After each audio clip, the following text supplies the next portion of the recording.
আজই ডাউনলোড করুন আর এনজয় করুন আপনার পছন্দের শো। তুমি আমারি আমারি। একটা মানুষ যখন পড়ে আবার দাঁড়ায় তার স্ট্রেংথ অফ ক্যারেক্টার বোঝা যায়।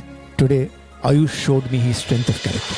সঙ্গীতের সেরা মঞ্চে আমরা পেয়ে গেছি আমাদের আগুন পাখি অর্থাৎ আমাদের ফেভারিট নচিকেতা চক্রবর্তীকে। নচিদা, প্রজাপতি 2 সম্পর্কে তুমি যদি আমাদের কিছু বলতে চাও। এই গানটা নিয়ে কি বলবো, জিৎ তো আমার সর্বকালের প্রিয় মিউজিক ডিরেক্টরদের মধ্যে একজন, প্রায় আমার ছেলের মতো। আমি এত ভালোবাসি ওকে। যতগুলো গান ও তৈরি করেছে আমি গেয়েছি, প্রত্যেকটা গানই হিট হয়েছে। খুব ভয় পাচ্ছিলাম যে অত উঁচুতে ওই নোটগুলো লাগাতে পারবো কিনা, লাগিয়ে দিল। না না না, আমি কিচ্ছু বলিনি। এত সুন্দর তুমি গেয়েছো এই গানটা, এটা আমাদের অনেক বড় প্রাপ্তি। এই গানটি একটা জোরে হাততালি চাইবো। The one and only Nachiketa আমাদের কাছে একটা ইনস্টিটিউশন।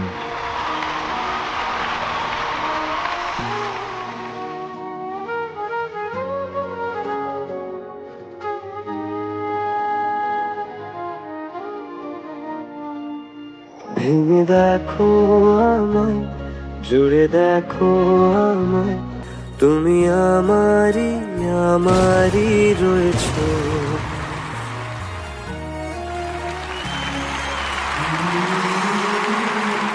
তুমি তো মাঝখানে কদিন ছিলে না, আয়ুষ কিন্তু অনেক বড় হয়ে গেছে এর মাঝখানে, বুঝেছো তো? সেটা আমি খবর পেয়েছি। হ্যাঁ, এবং আয়ুষ হ্যাট্রিকও করে ফেলেছে। জানি, সেটাও আমি খবর পেয়েছি। Very very very very proud of you, very happy feel. यही सुनना था मैम, थैंक यू। আর আজকে ও ভালো গেয়েছে তো বটেই, কিন্তু আমি যেটা বিশেষভাবে বলতে চাই যে ও সত্যিই বড় হয়ে গেছে মনে হচ্ছে ওর গানটা শুনে। Thank you ma'am. What I liked about today's performance was যে ও একটা স্টাম্বল করলো ফোর্থ লাইনে, একটা লাইন লাগলো নিজেকে সামলাতে। তোমার কাছে ফিরবো আবার, ওই বলিস। First he didn't quit, he continued singing, and ওই একটা লাইন ছাড়া gradually step by step he got back. একটা মানুষ যখন পড়ে আবার দাঁড়ায় তার স্ট্রেংথ অফ ক্যারেক্টার বোঝা যায়। Today Ayush showed me his strength of character. Thank you. Thank you so much. আবার একটা দুর্ঘটনা ঘটলো, ও সামলালো, ও পুরোটাই কিন্তু নিজের উপরে নিয়েছে। ও জানতো যে ওর উঠে দাঁড়ানোর দায়িত্বে ও একাই আছে, অন্য কেউ নেই। সাবাস। Thank you so much sir.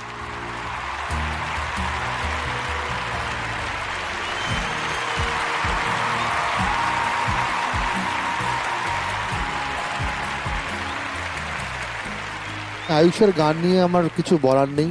আমার আবেগের মুহূর্ত। ও একটা বাচ্চা ছেলে যেভাবে গানটা হ্যান্ডেল করলো, এবং অন্তরাতে প্রথম যে নোটটা নচিদা, ওটা তো মানে আমি যেরকম শুরু করেছিলাম তুমি ওরম গাওনি, তুমি একটু চেঞ্জ করেই গিয়েছিলে, এবং তুমি গাওয়া মাত্র আমরা কিছুক্ষণ রেকর্ডিংটা থামিয়ে দিয়ে সবাই হাততালি বাজালাম সবাই একসাথে। ওই জায়গাটা ও যেভাবে ঢুকলো, আমি তখনই বুঝলাম যে না, আয়ুষ গানটাকে এবার সামলে নিয়েছে, এবং যথারীতি তাই হলো। ওই ঢোক গেলাটাকে ইগনোর করলো, এইটাই হচ্ছে একটা স্পিরিট, এইটাই একজন পারফর্মার। যেখানে দাঁড়িয়ে আছি সেইখানে দাঁড়িয়ে এই জায়গাটাকে নিজের মতো করে নিতে হয়। Thank you sir. আয়ুষ চলে যাওয়ার আগে ওর হ্যাট্রিকটার জন্য আমার কাছ থেকে ওর একটা গিফট পাওনা আছে, সেটা আমি তো হয়ে যাচ্ছে। ছিলাম না, যাও সেই জন্য তুমি আমি যাও। দিতে পারিনি, তাই জন্য গিফটটা আছে।